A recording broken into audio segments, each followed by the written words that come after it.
Okay, well, I have 10:01, so let's get started. I would like to welcome you to the first of the Gulf Coast Gardening Online series.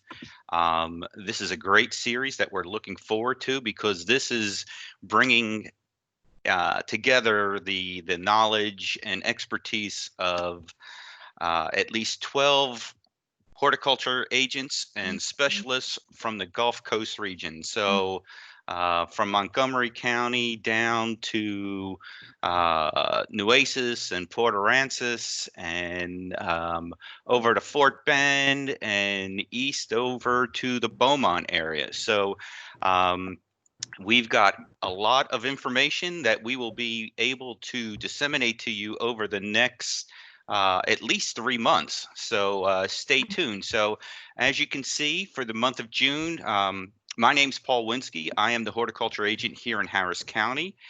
Next week, we will have Stephen Yannick, who is a program specialist. He will be talking on olives on the Texas Gulf Coast. The following week will be Skip Richter from Brazos County. He will be speaking about gardening in containers. And to close out the month of June, we will have turf irrigation audit by Michael Potter, who is up in our Montgomery County office. So, anything horticulture, we will be covering it. So, I think it's going to be a great series, and we're looking forward to getting this started. Before we get started, just a few things. Please make sure you mute your microphones.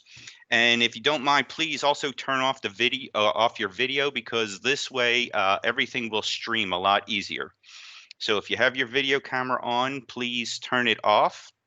Um, if you have questions, you can pose them in the question section. I will have a moderator helping me out, so he will be looking for questions. He may be able to answer them right away. He may answer in text, or if it's something that needs to be posed, he will let me know. So Skip will be doing that. You will also receive a survey later on today, and we would appreciate you taking the time to go ahead and do that. And I believe this presentation is being recorded. So just to let you know, the record button is on. We will save it, and you will also receive a link to where you can view this in the future. So with that said, I think we are ready to get started. So today's topic is annuals for the summer heat. And when we talk about annuals, just a little bit of botany behind it. Annuals live only one growing season. So they do grow, they flower, they produce seed, and they complete their life cycle. Down here in Texas, annuals don't always follow that because of our long growing season. So we can get quite a bit of durability, quite a bit of time out of annuals here in the Gulf Coast. They are very versatile. They're relatively inexpensive. You can buy them in flats depending on the size. So it allows you to get color into the garden inexpensively. Benefits, I like to call annuals the sort of the bling of the garden. Everybody wants color. It provides instant color. You'll have We have cool season annuals that we can use down here. We've got our heat annuals, which we're going to talk about. There's a lot of different colors and textures that are available, heights and forms, cascading, upright. Some annuals we're not growing for the flowers, but we're growing for their foliage.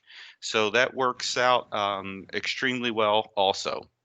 Um, they allow you to fill some spaces until your permanent plants are installed. So if you've got um, a new landscape that's been installed and you've got some bare spots, you can put some annuals in there to fill that in until the plants have established. It also, they work very well together with perennials. So we can extend those perennial beds where we can have continuous color because, the one thing you want to think about is the more flowers you have, you can bring the pollinators in, you can bring in the beneficial insects. And these plants, along with the perennials, provide pollen and nectar, which are food sources for the pollinators and also for the beneficial insects.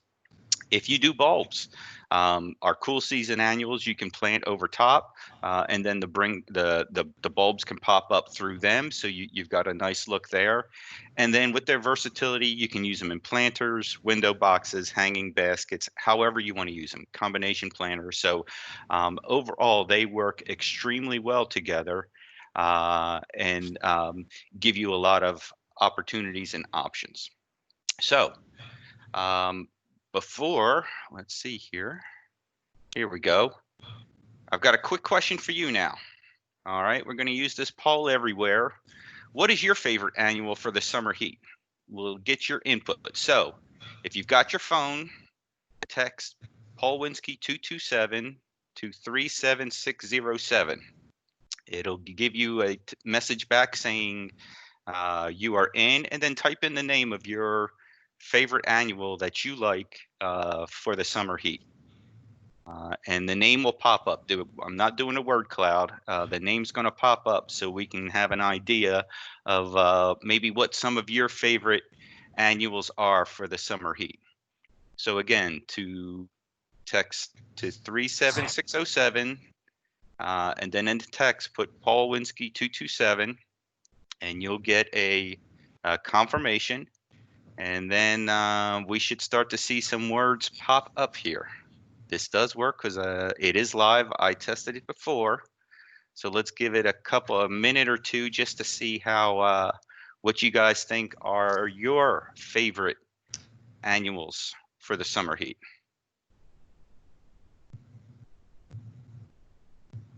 Do we have any takers?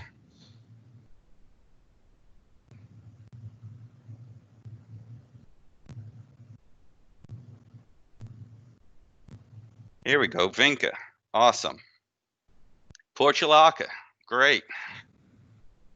Here we go. Sunflowers. Okay. I think you guys could give this talk. Angelonia. We're rolling now. Marigolds. Salvias. Very versatile. Coreopsis. Okay. Zinnias. You guys got the hang of this. Excellent job. Excellent job. Okay.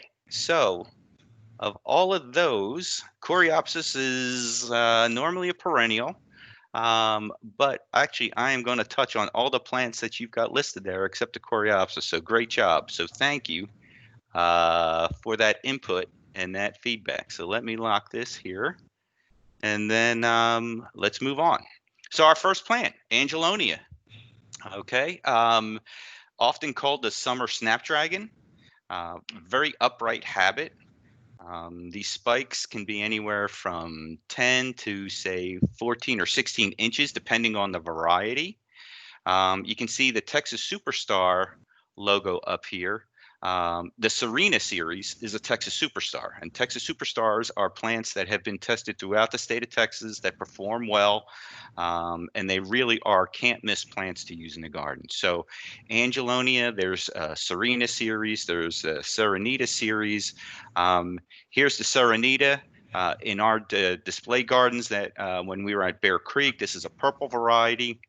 So color ranges are dark purples, lavenders, pinks, and whites, and they give you that nice upright habit. So I would say these are probably going to be in the mid section of the bed. Some of the varieties are tall enough that you could even use them further back in the bed. Caladiums provide that nice tropical look.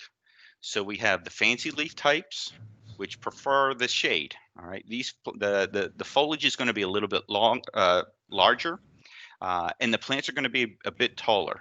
The strap leaf ones are for full sun. These are going to be a little bit shorter in their growth, and the color combinations are with all of them: greens, pinks, reds, watermelon colors. So they do extremely well, and they thrive about this time on. From June on is when these plants really come into play. This is one of our trials that we did early on, and this was in full sun. So we worked with the breeder, and they supplied us both strap and fancy leaf varieties. And the fancy leaves did well even in the full sun. The one thing I would caution is that if you use fancy leaves in full sun, the color intensity isn't going to be as strong or as intense as it is when they are grown in the shade. So they will perform well. They will be taller than the strap leaf varieties, but they give you that great tropical look.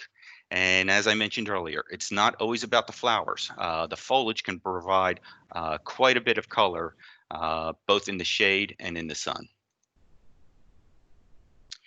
Here's another one just for the foliage. This is Coleus. This is another trial that we did. And you can see the intensity and the texture that Coleus provides. So the other thing we are starting to see is the varieties. A lot of varieties now are they're not seed varieties. They come from cuttings.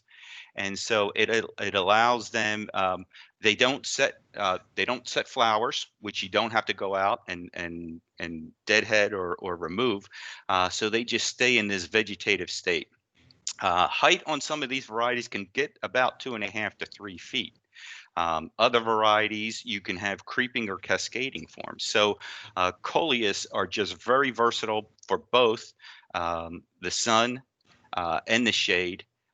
And here's some close-ups of just the colors and textures that these plants can provide. So even in these work extremely well in combination planters. So as possibly either fillers or thrillers, but great colors, great textures all around. Portulaca, a recent addition to the Texas Superstar. I love these plants. Very low growing, so you're going to use this in the front of the bed. They will work well as a hanging basket. The one knock on them, or it's not on the plant, but it's how a lot of the stores merchandise these, is they will keep them in the shade. And if they're in the shade, flowers don't open. So we want to make sure that this is definitely a full sun plant. And you can see that nice delicate flower. It almost looks like a single type rose. You can see the nice contrast. The colors just really become electric in the full sun. So Portulaca is a great plant to use for the summer heat. Next up, lantana. And breeding in lantana has really gone through the roof here lately. We looked at 17 different varieties when we did a trial. These banditos on the right were very tight, compact. They weren't your typical cascading or aggressively growing plant. Nice and compact, so you could use it in the front of the bed. Where on the other side, we still had the ones that perform extremely well in the landscape if you've got to cover a large area. These can get about 2 to 3 feet tall and at least 3 to 4 feet wide. The one thing I like about these lantana is their colors. Usually in the center, they will open one color, and as they mature, they will, in most cases, darken. So you get a lot of different color presentations, and they work really well hand in hand. Combinations, hanging baskets, and just in the landscape. And I've seen some of these, they just really perennialize. They'll get woody stems, and it almost becomes a shrub down here because if we have a mild winter, they will just continue to perform throughout the season.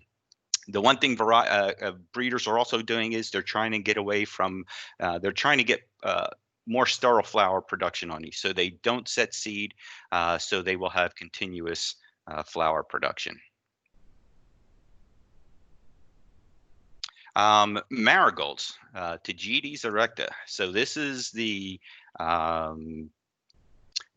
Tola variety, the African marigold. So these are going to top out at say 12 to 14 inches, some even a little taller. You could use it as a cut flower if you wanted. But these flower heads, you've got a good variety if those flower heads are nice and tight. When it rains, you want to see the water run off of it. You don't want to see the water get trapped inside that flower. If the water gets trapped inside that flower, you're going to have disease issues and the plant's going to struggle. And then we've also got the compact varieties, the mounding forms. These are the African varieties, or I'm sorry, the French varieties. And so this is Tagetes patula. Nice compact habit, probably used in the front of the bed. And these will produce flowers over the entire head, over the entire mound of the plant. Okay. Skip, any questions that we need to address? I don't see any questions, but we've had some raised hands. So if you have a question, you can type it into the chat, and Paul will try to answer those as we get toward the end of the program. Okay, sounds good. We will continue then.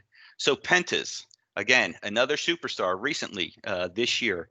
Pentas are great through the heat of the summer. The other thing I like about them is there's a lot of diversity in this genus with regard to plant form and habit. There's even cascading forms that are out there now. You can have nice, tight, compact ones that are about 6 inches tall, and you can have larger varieties that reach, say, 12 to 16 inches.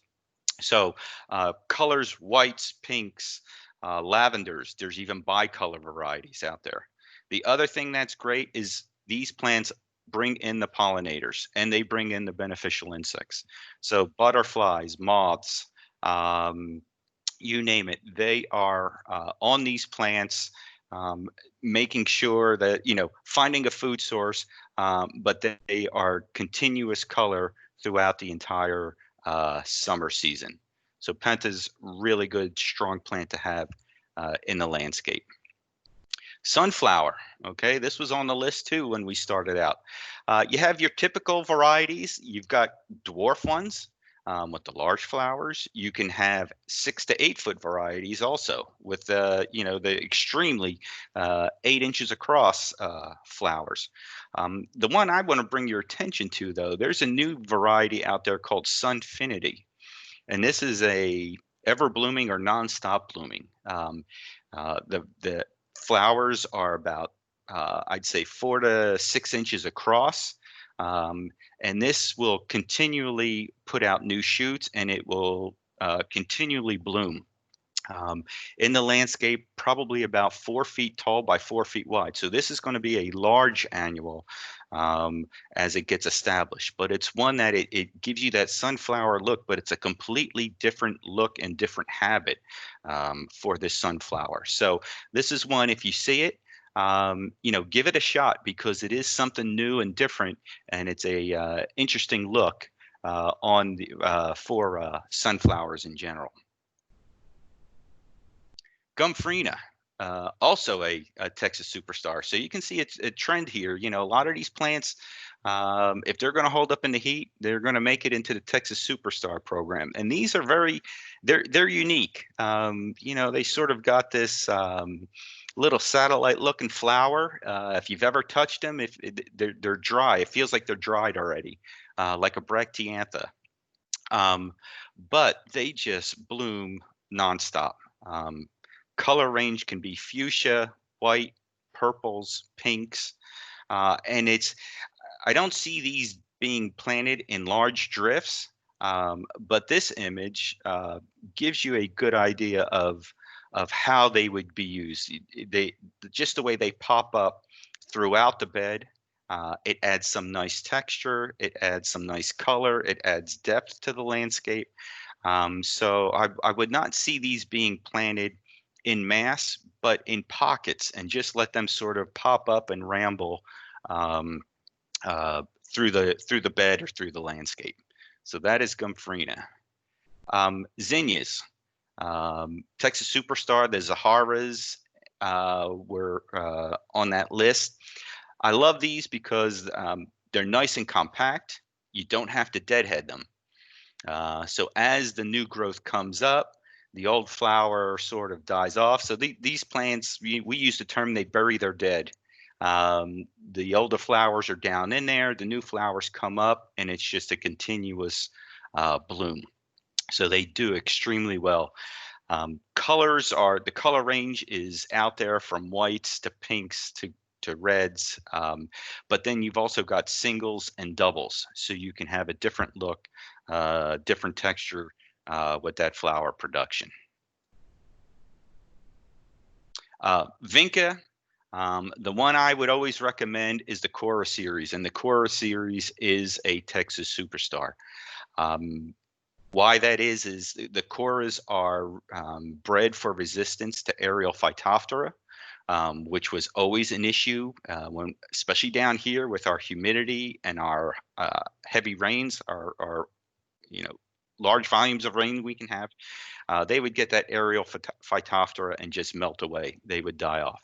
The Coras are resistant to that, and keep your eye out because I've seen in the garden series there's a new version of the Coras called XDR, which is like anything else. These strains of Phytophthora will mutate, and so Vinca, the Cora XDR, are resistant to more strains of the aerial Phytophthora. So you're going to get even more disease resistance. The plants are going to perform much better. So Vincas, and again, upright habits, and I would say on average about a foot tall and maybe 12 to 18 inches wide. But then the Coras are also, they have a cascading series. So maybe about 8 to 10 inches tall, but they're going to be wider, maybe 2 feet wide. So whether in hanging baskets, combination planters, or in the front of a bed, they perform extremely well and have some great colors to them. Impatiens. Now, Impatiens, there's a story behind Impatiens. At one time, Impatiens was probably one of the top 3 bedding plants in the industry. Performs well in the heat, performs well in the shade, and gives you that color. Beautiful flowers over the entire plant. But then I'd say about 8-9 years ago, we had issues with Impatiens downy mildew. And this basically wiped out the Impatiens market. You can see this picture here where I've got the arrow. This is what Impatiens downy mildew does to series or varieties that aren't resistant. So what happens? The breeders, the breeding companies start focusing on this. And now there are 2 series out on the market. And I know Beacon is out. I've seen it here. I don't know if I've seen Amara yet. But these are 2 varieties, or 2 series, I would say, that are resistant to Impatiens downy mildew. So if you love Impatiens and you've missed them because you haven't been able to find them, or you've had them dying off, you've had issues, look for either the Beacon series or the Amaras. Give them a try. Just remember, Impatiens, even though you grow them in the shade, they like a lot of water. So they are going to be water hogs, but they're great look, great flower production, and perform extremely well. So again, Beacons or Amaras, if you like Impatiens for the sun, look for those 2 series. Sweet potato vine, Ipomoea, again, something that loves the heat, works well in the shade or the sun, and gives you color and texture. So it's a great plant that will allow, has a lot of versatility. Whether you're using it in the landscape, it's going to be towards the front of the bed, maybe cascading over the edges. If you're going to use it in combination planters, it's a great spiller. But there are a lot of different colors and textures now that Ipomoea provides to the landscape. Begonias, again, another one great for the heat. Depending on your condition, begonias will do well in full sun. They'll also do well in the shade. The Texas Superstar logo is up here because the Whopper series is a Texas Superstar, and we're seeing a trend with the Whoppers and big series and things like that, where we've got large foliage and large flowers. They do well in the landscape, but they also do extremely well just in large planters, and they are just covered with flowers. The one thing I will say is if you're buying, say you have the bronze type foliage or the maroon type foliage begonia, the more sun it gets, the darker that foliage will get. If it's in the shade, it's going to look more green. But if you can get it some sunlight and get it in the full sun, that bronze foliage is going to get even darker. So the degree of sun is going to help with the bronze foliage begonias. Salvia, summer jewels. This is a coccinia. And this is in our display garden. This was, I think, last summer. And this is just nonstop blooms throughout the entire summer. Butterflies, hummingbirds coming to it.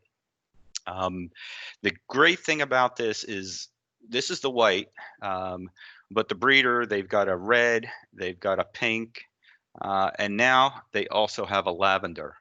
And the interesting thing is they're very uniform. The flower production is spot on with all of these. And each of these colors are All-American Selection winners. So there are 4 colors in this series, and all 4 colors are All-American Selection winners. So that's really a tribute to the company in developing this line that blooms entire summer, full sun, and it doesn't matter whether you grow just one color or you mix those colors. There is uniformity in the habit and the flower production. And I think I'm coming towards the end here. Scaevola, fan flower. This is one that just thrives in the heat. It's native to Australia, so even though we're much more humid and moist than maybe what parts of Australia are, this plant does extremely well.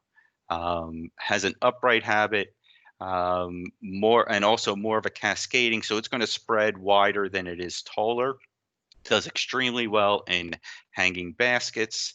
You can see here the white one is right at the edge, so you can see it cascading over the edge of the bed.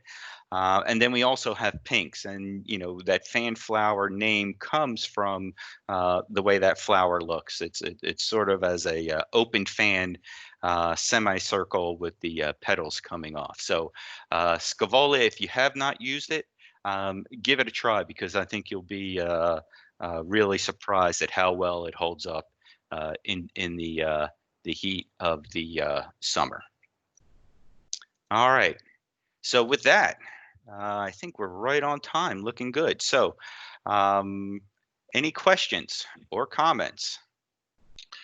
Paul, we had a question from Larry, who says that a lot of leaf-footed bugs are on his pentas this year, and they were easy to find and get rid of, but he's wondering if would it be a good trap crop for leaf-footed bugs? That's a great observation. When we had them, we had about a dozen varieties. I don't remember seeing any leaf-footed bugs on them. So I would say at this point, Larry, give it a shot. If it seems like they're, for whatever reason, they're attracted to them, it does sound like, at least in this case, that it would work as great as a trap crop. Okay, yeah, I have not seen that either. That's interesting. So Valerie asks, how can we give our annuals a good start when planting in the heat of summer? A great question. Well, just like even in the spring, or if you're doing fall, prepare that bed the way you normally would, whether you amend with compost, whatever you're comfortable with, and how you're successful, say in the spring or cool season. Prepare that bed. A lot of times what you're going to see is for the summer plants now, if you start walking the garden centers, the plants are going to be in larger pots, which is an advantage. So you may not see as many, say, 6-packs as you would early spring. You're going to see larger sized plants. So maybe starting with a 3.5-inch or a 4-inch or a quart, putting that in, it's going to have a more of a robust root system. And so it will be able to handle some of the stress that it's going to face. And then the other thing is, when you do water them in, give them a good, healthy drink when you get them started, but then allow that soil to dry out a little bit in between waterings. Don't go out every day and just I'm watering. Um, it's not good for the root system. It's not allowing those roots to get out into the soil. Let it dry a little bit, and be aware of what's going on with the weather. If you're getting a lot of rain, the plant's going to be fine. But I always like infrequent deep waterings. I just put some stuff in on when was it, Saturday, watered everything in, and I probably will go back out this afternoon or later today and give them another drink. So Saturday, Sunday, Monday, Tuesday, it's been 4 days and they're doing fine. We got a little bit of rain, and so look at the plant. The plant's going to tell you when it's thirsty. Don't just not give it water just because it makes you feel good. A lot of time the plant doesn't need all that water, and you end up with disease issues later on. Okay, I want to remind everybody that in the chat, we've been posting Superstar links to these plants and also some resources, including from other states like Florida Extension, Louisiana Extension, Mississippi Extension. So you can scroll back and have those links. We have a question, Paul, from Dovey, that she has black and orange grasshoppers eating some of the leaves. Have you ever heard of those, Paul? And yeah. What did she do to get them out? I can tell you this, that Harvey flood for how many weeks did not get them out. So yes. They are called lubbers, Lubbers. I never knew of lubbers until I took this position with Extension, and they would just swarm the Bear Creek beds. And honestly, we would step on them. We would, try to get them. I don't know if there's anything that you can use to really get them under control. I know the 1 year, Skip, do you remember the name of the product that you put out to try to get them under control at the early stages? It was a biological called Nolobait, that's the disease of grasshoppers. Yes. So this bait, they would feed on it, but you need to get that out at the young stage. Because once they mature, that bait doesn't work as well. And so they ingest it, and it affects their stomachs, and then they die off. That is the only product that I am aware of. Like I said, the Master Gardeners, I think we should have charged a nickel for each one they would catch, but we probably would have went broke because there were so many out in that garden. So they are a challenge, that's for sure. That's true. I can tell you when they first hatch out, they're in a little herd of nymphs without wings, and it's easy to spray a few there than to chase around individual adults all over the garden. Paul, we had a question from Mariana. Which ones can be edibles? Is there a trustable research already on this topic? Mariana, you may want to unmute and kind of explain what you're talking about. I think you're talking about the flowers. So Paul, do you have any comment on that? Yeah, with the edible flowers, in all the years I've been in, I've never looked at really the edible side of it. I know nasturtiums, pansies, violas, things like that are edible, and I'm sure there's probably information out there on edible flowers, but that really just hasn't been a focus for me as I'm evaluating. I'm looking at how well these are going to perform. Not only can the greenhouses produce them efficiently and effectively, how well they work in the landscape for the green industry, but then ultimately how well they work for the end consumer, the home gardener. So they are. I've always been looking at that side, and not much with regard to the, I guess, edibleness of the flowers. Okay. Debbie is dealing with aphids on her annuals. What do you recommend? Hopefully, if you've got a good mix of flowers, and hopefully you've got some beneficials in there that are working on them, a soap, an insecticidal soap or a summer oil would work well. The one thing that aphids don't lay eggs. They're all females, and they're all popping out more females, up to 8 to 10 a day on a regular basis. So your numbers can go up pretty quickly. And the other unique thing is if the aphids have a sense that they are under attack or there are problems, they will basically play possum. They will drop off the plant, burrow into the soil, hide until the threat is gone, and then they'll come and crawl back up into that plant. So I would say, depending on what you're comfortable using, a product that has imidacloprid, which is a systemic, you can drench that around the plant. It will take it up and travel through the plant, and it also does a good job on getting the aphids under control. So, a lot of it depends on what you're comfortable with. A systemic, the soaps and the oils are a little bit softer. Again, make sure you read the labels on any of these products before you apply them.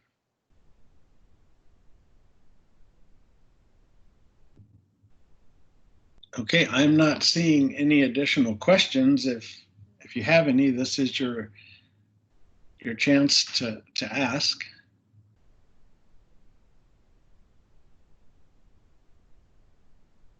Okay. Well, if that is the case, just to wrap things up, again, you will be receiving a survey, a link to a survey. So please complete that, since this is the first one for the Gulf Coast Gardening Online series. We'd love your feedback.